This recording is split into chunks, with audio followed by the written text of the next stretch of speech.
Bonsoir tout le monde, dans une autre vidéo, un troisième exercice sur éléments barre traction compression. Voici le schéma. Donc on a trois éléments et quatre nœuds, deux encastrements. On a l'élément 1 a une section de A1 et l'élément 2 et 3 deux sections A2 et A3, mais A2 égale à A3. Des longueurs différentes, toujours l'élément 1 égale à l'élément 3. Donc, comme d'habitude, calculer les réactions d'appui et les déplacements nodaux. Donc, pour calculer tout ça, on va chercher le vecteur déplacement E qui est égal directement EA plus E2, E1, E2, E3 et E4 transposé. Le vecteur force nodale F, donc c'est quoi? C'est R1, 0, F et R4. R1, 0, F et R4. C'est transposé.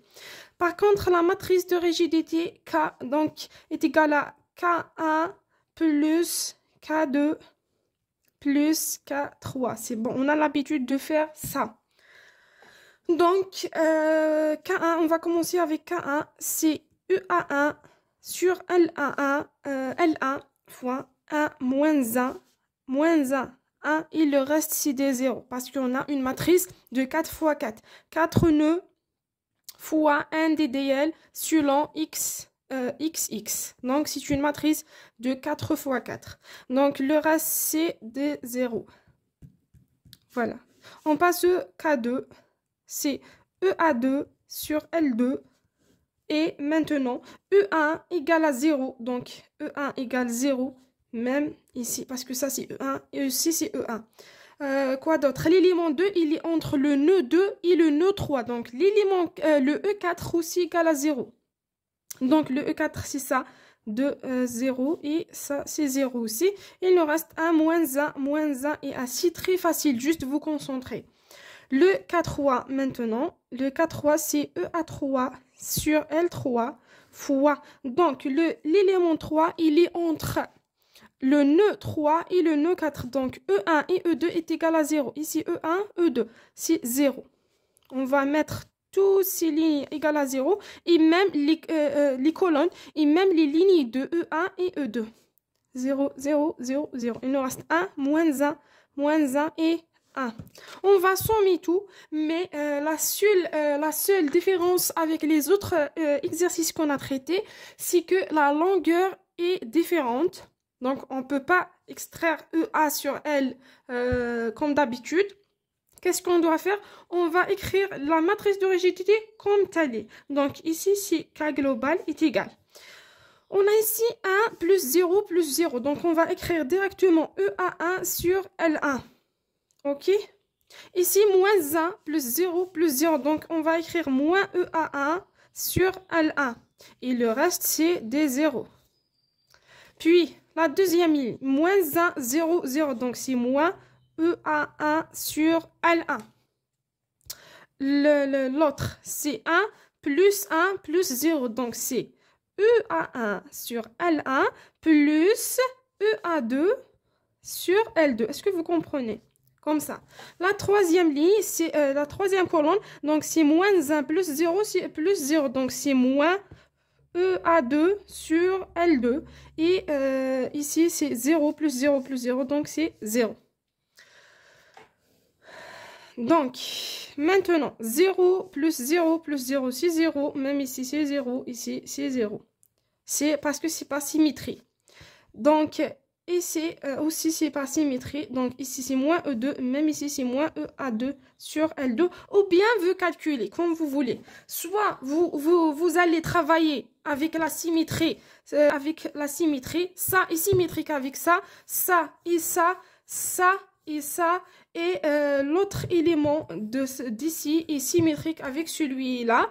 Ou bien, vous calculez comme vous voulez. Maintenant, si je calcule la troisième ligne et la troisième colonne, je trouve quoi? Donc, c'est 1 plus 0 plus 1. Donc, c'est EA2 sur L2 plus le EA3 sur L3. OK?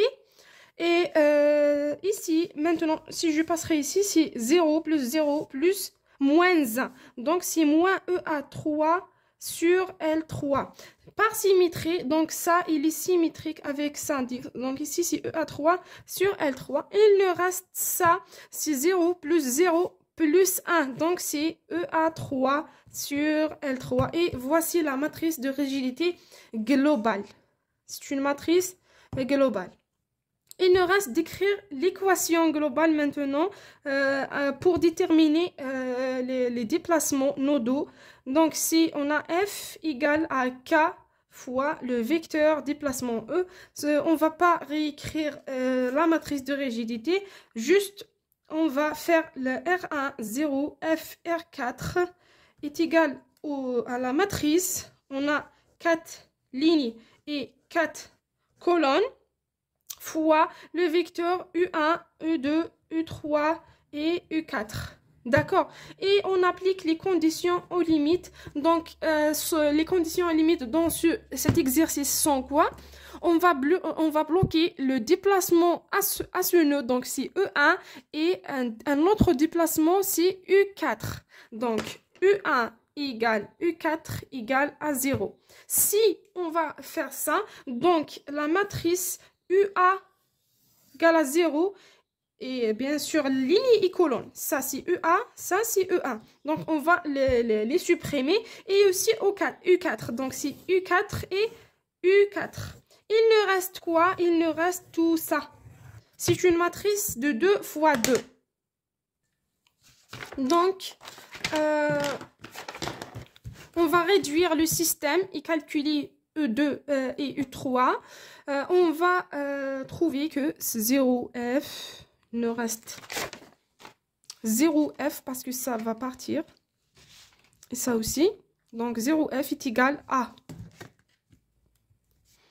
UA1 sur L1 plus UA2 sur L2.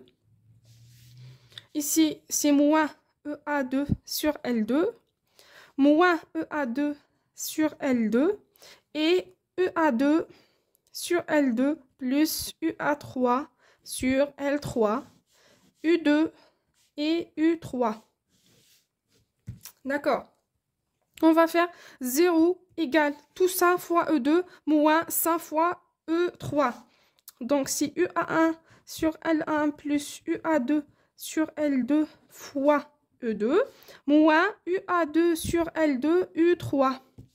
Et F est égal à moins EA2 sur L2 E2 plus EA2 sur L2 plus EA3 sur L3 U3. Donc, dans notre cas, on va remplacer directement on va faire une application numérique. Ici, j'ai pas mentionné le U. Donc, le E égale à 2,1 fois 10 puissance 5. Voilà. On va remplacer en application avec chiffres et on trouve que, après calcul, on va trouver 16 800 UB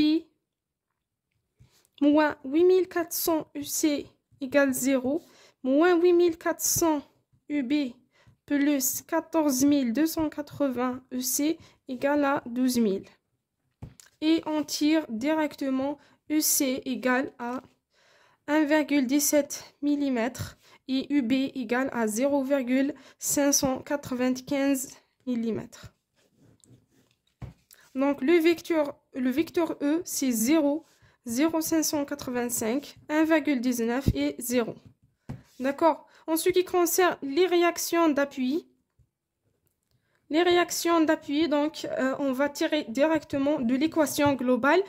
R1 égale la première ligne. Donc R1 égale si EA1 fois 0 moins EA2 fois E2 plus 0 fois E3 plus 0. Donc R11 est égal à moins EA1 sur L1 E2.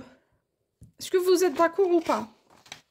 Donc ici, si on va remplacer en application numérique, on va trouver que R1 est égal à moins 5000 newtons. Et RD égale à moins 7000 newtons.